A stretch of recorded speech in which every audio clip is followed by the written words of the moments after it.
waxaa si weyn looga darinaya xaaladda caafimaad ee madaxweynaha maamulka Jubbaland Axmed Maxamed Islaam Axmed Madoobe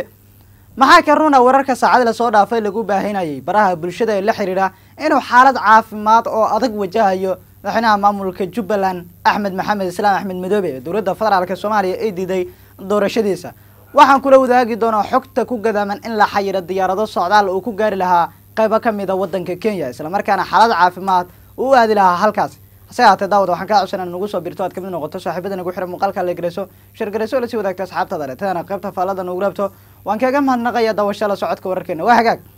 madaxweynaha maamulka Jubbaland Axmed Maxamed Islaam Axmed Madoobe oo waydaanba si weyn ay soo hayaan filla Soomaaliya ayaa la werinayaa saacad la soo dhaafay inuu xaalad caafimaad oo daran wajahayo madaxweynaha ayaa la sheegay in saacad la soo dhaafay xanuun adag oo ku kacay kaasi oo sababay in la seexiyo mid kamid ah isbitaalada ku yaala magaalada Kismaayo caasimada ku meel gaarka ah ee maamulka Jubbaland warkan ayaa 24 saac la soo dhaafay wada soo galay isla markaana waxa uu ahay mid marka ka dambeysay si kordhaya dadka baahinaya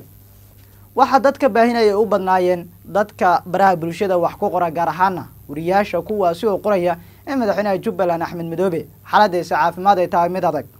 sidoo kale warka la baahinayo ayaa waxa welinaya in diyaaradii u qaadi lahayd magaalada Nairobi ee caasimada wadanka Kenya oo la filayay in lagu dabiibo madaxweyne Axmed Madoobe in la xayiray oo dowladda federaalka Soomaaliya guud ahaanteeda ay xayirtay tani ayaa tusaale ka ah in ama waxay tusaale u tahay in dowladda federaalka Soomaaliya ay dagaal qaawan oo toos la gashay maamulka Jubbaland hore waxaan u xasuusanaa in dowladda federaalka Soomaaliya sidoo kale maamulka Axmed Madoobe oo hogaamiyo ay si weyn isugu dhaceen isla markaana siyaasadda ku loolameen sidoo kalena ciidanka ay ku dagaalameen dagaal xoogan oo ku dhaxmara arbacada la soo dhaafay deegaanka Raaskambooni ee degmada Badhaadhe ee gobolka Jubbada Hoose lama xaqiijin karo sheegashada ama wararka saacad la soo dhaafay baraha bulshada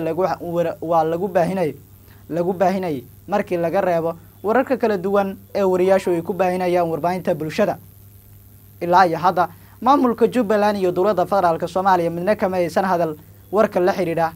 xaaladda caafimaad ee madaxweynaha Axmed Madoobe waxa laga dhursugayaa Jubbaland warka ay ka dhigi doonto xaaladda caafimaad ee madaxweynahooda wixii warar ay ku soo kordha maqaalada kuwan xiga ayaad ku daawan doontaa nabadgelyo.